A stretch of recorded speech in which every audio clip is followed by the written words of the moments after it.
은혜 받으실 하나님의 말씀은 여호수아 19장 24절부터 51절까지 말씀입니다. 구약성경 348면 전후에 있습니다. 여호수아 19장 24절부터 51절까지 말씀 다 같이 한 목소리로 함께 읽도록 하시겠습니다. 다섯째로 아셀 지파의 지파를 위하여 그 가족대로 제비를 뽑았으니 그들의 지역은 헬갓과 할리와 베덴과 악삽과 알람멜렉과 아맛과 미살이며 그 경계의 서쪽은 갈멜을 만나 시올림낫에 이르고 해 뜨는 쪽으로 돌아 벤다곳에 이르며 스불론을 만나고 북쪽으로 입다의 골짜기를 만나 벤 에멕과 느이엘에 이르고 갑을 왼쪽으로 나아가서 에브론과 르홉과 함몬과 가나를 지나 큰 시돈까지 이르고 돌아서 라마와 견고한 성읍 드로에 이르고 돌아서 호사에 이르고 악십 지방 곁 바다가 끝이 되며 또 움마와 아벡과 르홉이니 모두 22성읍과 그 마을들이라. 아셀 지파의 지파가 그 가족대로 받은 기업은 이 성읍들과 그 마을들이었더라. 여섯째, 납달리 자손을 위하여 납달리 자손의 가족대로 제비를 뽑았으니 그들의 지역은 헬렙과 사하나님의 상수리 나무에서부터 아다미 네겝과 얌느엘을 지나 랍군까지요. 그 끝은 요단이며 서쪽으로 돌아 아스노 따볼에 이르고 그곳에서부터 훅곡으로 나아가 남쪽은 스불론에 이르고 서쪽은 아셀에 이르며 해 뜨는 쪽은 요단에서 유다에 이르고 그 견고한 성읍들은 시딤과 세르와 함막과 락갓과 긴네렉과 아다마와 라마와 하솔과 게데스와 에드레이와 에나솔과 이론과 믹다렐과 호렘과 벤 아낙과 베세메스니 모두 19성읍과 그 마을들이라. 납달리 자손의 지파가 그 가족대로 받은 기업은 이 성읍들과 그 마을들이었더라. 일곱째로 단 자손의 지파를 위하여 그들의 가족대로 제비를 뽑았으니 그들의 기업의 지역은 소라와 에스다울과 이르세메스와 사알라빈과 아얄론과 이들라와 엘론과 딥나와 에그론과 엘드게와 기쁘돈과 바알락과 여훗과 브네브락과 가드림몬과 베알곤과 락곤과 요빠 맞은편 경계까지라. 그런데 단 자손의 경계는 더욱 확장되었으니 이는 단 자손이 올라가서 레셈과 싸워 그것을 점령하여 칼날로 치고 그것을 차지하여 거기 거주하였음이라. 그들의 조상 단의 이름을 따라서 레셈을 단이라 하였더라. 단 자손의 지파가 그의 딸린 가족대로 받은 기업은 이 성읍들과 그들의 마을들이었더라. 이스라엘 자손이 그들의 경계를 따라서 기업의 땅 나누기를 마치고 자기들 중에서 눈의 아들 여호수아에게 기업을 주었으니 곧 여호와의 명령대로 여호수아가 요구한 성읍 에브라임 산지 딥나세라를 주며 여호수아가 그 성읍을 건설하고 거기 거주하였더라. 제사장 엘르아살과 눈의 아들 여호수아와 이스라엘 자손의 지파의 족장들이 실로에 있는 회막문 여호와 앞에서 제비 뽑아 나눈 기업이 이러하니라. 이에 땅 나누는 일을 마쳤더라. 아멘. 오늘은 약속은 반드시 이루어진다. 약속은 반드시 이루어진다라는 제목으로 함께 말씀 나누도록 하겠습니다. 오늘 말씀을 보시면 아직 기업을 얻지 못했던 7지파에게 기업을 분배하는 마지막 과정이 소개되어지고 있습니다. 아셀 지파, 납달리 지파, 단 지파가 순서대로 이제 기업을 제비 뽑기를 통해서 받게 되고요. 마지막에 여호수아가 기업을 받음으로써 땅 분배가 마무리됨을 말씀해주고 계십니다. 아셀의 기업은 갈멜산에서 시돈까지였고 그 이어지는 좁고 긴 해안 지대이고요. 납달리는 아셀과 맞닿는 북부 갈릴리 지역입니다. 또 단 지파는 원래 분배받았던 지역은 유다와 에브라임 사이의 해안 지대였습니다. 그러나 그 땅을 확보하지 못하고 북쪽으로 더 올라가서 레셈을 점령해서 단이라 이름을 바꾸고 거주하게 됩니다. 그래서 오늘 26절에 보면 이제 갈멜이라는 지역이 나오는데요. 엘리야가 바알 선지자들과 대결했던 그 장소가 맞습니다. 거기가 이제 아셀 지파에게 주어졌던 곳이고요. 또 28절에 보시면 큰 시돈이라고 나오는데요. 고대 해상무역의 중심지였던 시돈. 네. 그래서 29절에 보시면 두로는 여기도 마치 시돈과 두로는 해안지대에 있었던 큰 도시였습니다. 그래서 나중에 두로 같은 경우는 이제 솔로몬 왕 때 교역을 했고 또 선지자들이 심판을 선했던 대상 두로와 시돈 이렇게 자꾸 저희들이 성경에서 보실 때 자주 등장하는 지명입니다.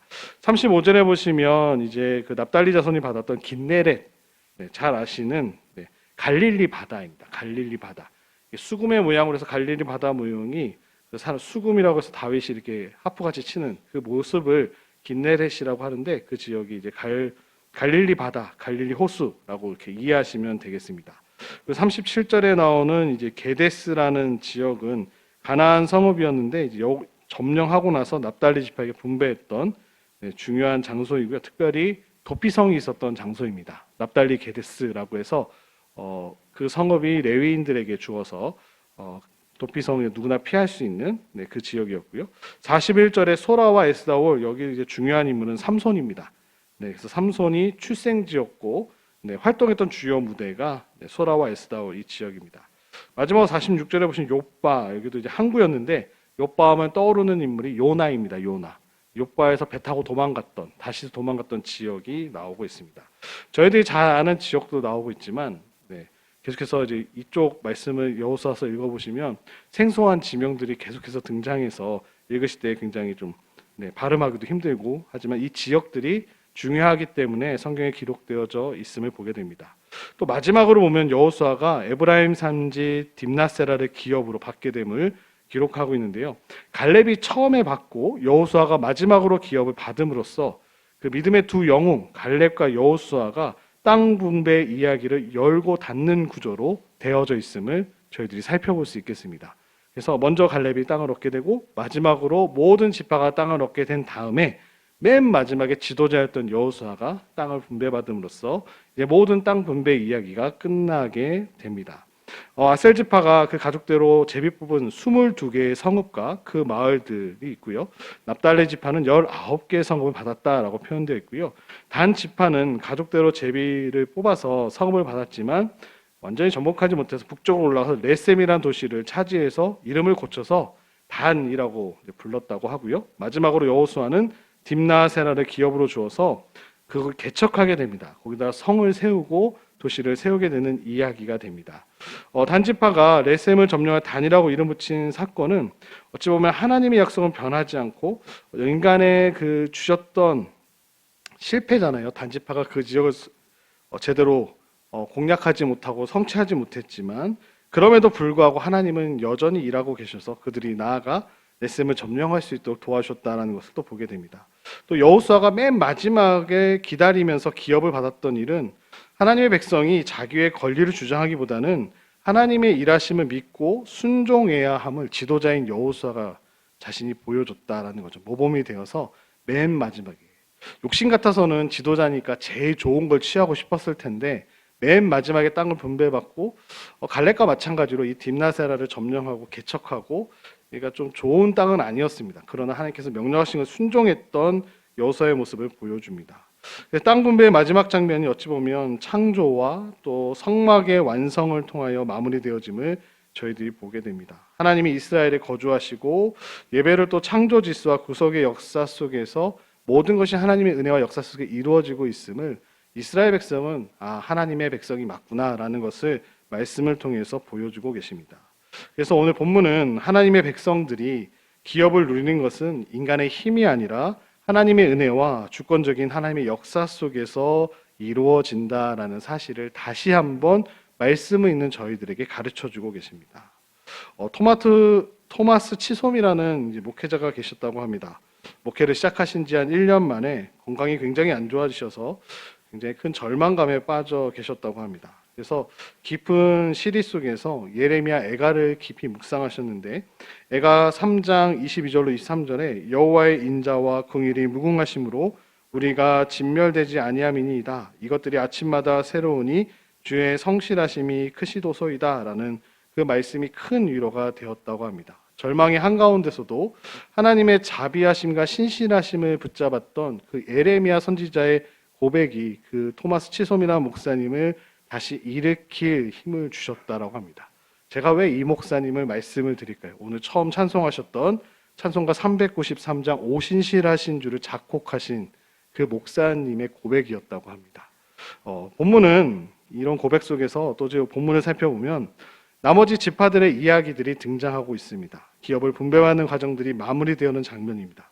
겉으로는 단순히 그냥 이스라엘 기업의 분배 기록처럼 기록을 남겨야지 하나님께 어떻게 일하셨는지 후손들에게 가르쳐주는 의미도 있었지만 중요한 사실은 하나님의 신실하신 약속이 이루어지고 있다라는 점을 저희들이 가르쳐주고 계십니다.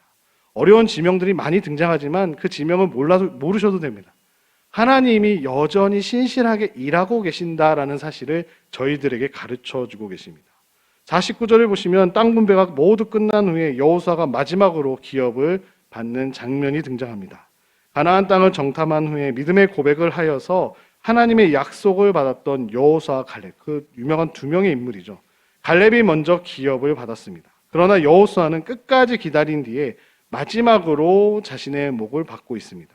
지도자의 권위로 가장 먼저 좋은 땅을 차지할 수도 있었지만 모든 지파가 분배를 받은 후에야 자신이 속한 지파의 산지, 특별히 험준하고 척박한 이 딥나세라를 기업으로 받게 됩니다.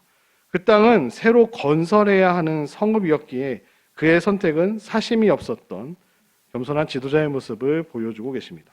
50절도 보시면 여호와의 명령대로라는 표현 자체가 성경에 기록되어 있지 않은 명령을 가리키는 것으로 보입니다. 민수기 14장 30절에서 하나님은 여호수아와 갈렙에게 특별한 기업을 주겠다라고 약속하셨고 본문이 바로 그 약속이 성취된 사건임을 말씀해 주고 계십니다. 51절에도 기업 분배가 여호와 앞에서 제비 뽑아 그게서 이루어졌다는 사실을 강조. 제비를 뽑아서 하나님 앞에서 모든 지파 사람들이 수에 따라서 제비를 뽑아 이루어졌음을 강조하고 있습니다. 어떤 인간적인 계산이나 또 서로 이 땅은 우리에게 맞지 않으니까 내어주고 다른 지파로부터 땅을 받는 그런 협상이 아니라 하나님의 주권적인 통치 가운데 이 모든 땅 분배가 끝났다라는 것을 보여주고 계십니다. 그리고 이 구절이 땅의 경계가 영구적으로 영원히 하나님에 의해서 각 지파별로 확정되어서 선언되었다라고 결론을 맺어주고 계시는 것으로 저희들이 살펴볼 수 있겠습니다. 오늘 본문을 통해서 저희들에게 세 가지 영적 교훈을 주시는데요. 첫 번째로는 하나님의 약속은 반드시 성취된다는 사실을 가르쳐주고 계십니다. 출애굽과 광야의 여정을 지나서 이제 가나안 땅에 들어왔던 이스라엘 백성들은 마침내 약속의 땅을 기업으로 받고 있습니다. 잘 보십시오. 하나님의 약속은 오랜 시간이 걸리더라도 반드시 이루어준다라는 것을 가르쳐 주십니다. 자, 성도님들 기도하시는데 응답이 더 띠다고 걱정하실 필요 없습니다. 하나님께 기도 올려드리니까 반드시 하나님의 때에 응답될 줄로 믿습니다. 하나님은 다 기억하십니다. 기도한 내용 다 기억하셔서 우리에게 가장 맞는 그때, 우리가 생각했던 좀 빨리 이루어 주셨으면 좋겠다라고 생각하지만 하나님은 우리에게 가장 맞는 그때, 선한 때에 그 기도의 제목을 반드시 응답해 주시고 인도해 주시는 사실을 꼭 기억하시기 바랍니다. 두 번째로는 참된 지도자는 섬기는 자임을 말씀해 주시죠. 여호수아는 백성 모두 기업을 받은 후에 마지막으로 자기 목을 받게 됩니다. 섬김의 자리에서 끝까지 사심 없이 개인의 욕심 없이 백성을 돌봤던 지도자였습니다. 새로운 담임 목사님이 부임하시게 되는데 그렇게 기도해야 될 줄로 믿습니다. 하나님께서 좋은 목자를 보내주셨고 또 우리가 우리 목자를 위하여 날마다 기도하고 그렇게 세워질 수 있도록 저희들이 함께 기도해야 될 줄로 믿습니다. 세 번째는 기업은 여호와 앞에서 받았다라는 사실을 가르쳐주고 계십니다. 약속의 땅은 제비뽑기를 통해 공평하게 분배되었습니다. 우리의 자리와 사명도 하나님이 주신 기업임을 꼭 기억하십시오. 하나님은 오늘 우리에게도 각자의 기업을 주셨습니다. 어떤 사람은 넉넉한 기업을 받았고 어떤 사람은 좀 부족해 보이는 기업을 받았습니다. 그러나 크고 작음이 중요한 것이 아니라 하나님이 주셨다라는 사실이 저희에게 중요합니다. 내게 주어진 사역과 직분이 보잘것없이 보일지라도 그것이 하나님의 손에서 나온 기업이기에 저희들이 감사할 수 있음을 꼭 기억하시는 사랑하는 성도님 되시기를 축복합니다. 재건해야 할, 다시 지어야 할 딥나세라 같은 현실 속에서도 하나님은 그 자리를 은혜의 터전으로 바꿔가셨다라는 사실을 기억하십시오. 여호수아는 그런 땅을 분배받았습니다. 여호수아처럼 공동체를 먼저 세우고 신실하신 하나님을 믿고 의지하는 겸손한 태도를 배워 나아가는 저와 우리 모든 성도들 되시기를 주님의 이름으로 축복합니다. 사랑하는 성도 여러분, 하나님은 오늘도 신실하게 일하시는 줄로 믿습니다. 그리고 약속을 반드시 이루십니다. 앞서 말씀드렸던 이 토마스 치솜이라는 목사님이 작곡하셨던 오 신실하신 주 1절에 이렇게 함께 고백하셨죠. 오 신실하신 주 내 아버지여 늘 함께 계시니 두려움 없네. 그 사랑 변찮고 날 지키시며 어제나 오늘이 한결같네 라는 그 목사님의 고백이, 이 고백처럼 주님은 언제나 변함없이 신실하게 우리 가운데 은혜를 베풀어 주시는 분인 줄로 믿습니다. 약속하신 것을 반드시 이루어 가시는 우리 하나님을 바라보시기를 축복합니다. 그리고 오늘도 나의 자리에서 믿음으로 나아가며 감사하며 나아갈 때 우리 하나님께서 우리의 발걸음을 날마다 선한 길로 인도해 주실 줄로 믿습니다. 그런 하나님만 꼭 붙드시고 오늘 하루도 승리하시는 우리 모든 인천중앙교회 오늘 이 새벽에 나오신 사랑하는 성도들 되시기를 주님의 이름으로 축복합니다. 기도하겠습니다. 참 좋으신 하나님 아버지 감사합니다. 하나님의 은혜를 기억하는 저희들 되게 하여 주시고 하나님의 약속은 반드시 성취되어지고 이루어진다는 사실을 꼭 기억하는 저희가 될 수 있도록 인도하여 주옵소서.